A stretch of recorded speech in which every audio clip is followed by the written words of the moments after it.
नमस्कार, मैं हूं आपके साथ शिप्रा झा और आप देख रहे हैं न्यूज़ 18 बिहार झारखंड का डिजिटल प्लेटफॉर्म। दिसंबर का पहला दिन सोना चांदी के दामों के लिए उतार चढ़ाव भरा रहा। सप्ताह की शुरुआत सोमवार की सुबह जहां अधिकांश लोग तेजी की उम्मीद कर रहे थे, वहीं सोने की कीमतों में हल्की गिरावट देखने को मिली। हालांकि पिछले एक सप्ताह में सोने के भाव में जबरदस्त तेजी भी दर्ज की गई है, जिससे निवेशकों की दिलचस्पी लगातार बनी हुई है। बड़े शहरों के ताजा रेट जानने के साथ साथ हम आपको बताते हैं अंतर्राष्ट्रीय बाजार में क्या हलचल है और इसका असर भारतीय बाजार पर कैसे पड़ रहा है। राजधानी दिल्ली में 24 कैरेट सोने का भाव सोमवार सुबह घटकर 12,09,960 रुपए प्रति 10 ग्राम पर आ गया।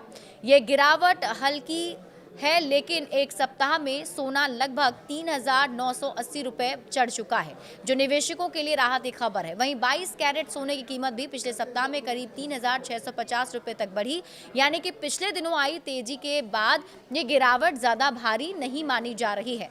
चांदी भी सस्ती हुई है। सोने के साथ साथ चांदी ने भी आज सुबह गिरावट दिखाई और इसकी कीमत घटकर 1,84,900 रुपए प्रति किलोग्राम पर आ गई है। दिलचस्प बात यह है कि एक सप्ताह में चांदी 21,000 रुपए तक चढ़ चुकी है। विदेशी बाजार में भी चांदी का हाजिर भाव लगभग 53.81 डॉलर प्रति औंस है। चांदी के दाम भारत में घरेलू और वैश्विक दोनों कारण से प्रभावित होते हैं। क्यों चढ़ सकता है सोना, अब आप ये भी समझिए। अंतर्राष्ट्रीय बाजार से भी एक बड़ी खबर आ रही है। दिसंबर में अमेरिकी केंद्रीय बैंक फेडरल रिजर्व ब्याज दरों में कटौती कर सकता है। अगर ऐसा होता है तो सोने के दाम में और तेजी देखने को मिल सकती है। कम ब्याज दरों पर बॉन्ड आकर्षक नहीं रहते। ऐसे में निवेशक सुरक्षित साधन यानी गोल्ड की ओर रुख करते हैं। 9 से 10 दिसंबर को होने वाली FOMC मीटिंग पर सभी निवेशकों की नजर भी टिकी हुई है।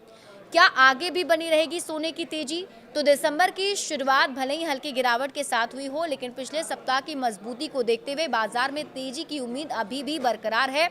फेड की बैठक का असर आने वाले दिनों में साफ दिखाई देगा और निवेशक इस पर नजर बनाए हुए हैं। ऐसे में अगर ब्याज दरें कटती हैं तो सोने की चमक एक बार फिर से तेज हो सकती है। बड़े अपडेट्स के लिए आप जुड़े रहिए न्यूज़ 18 बिहार झारखंड के साथ।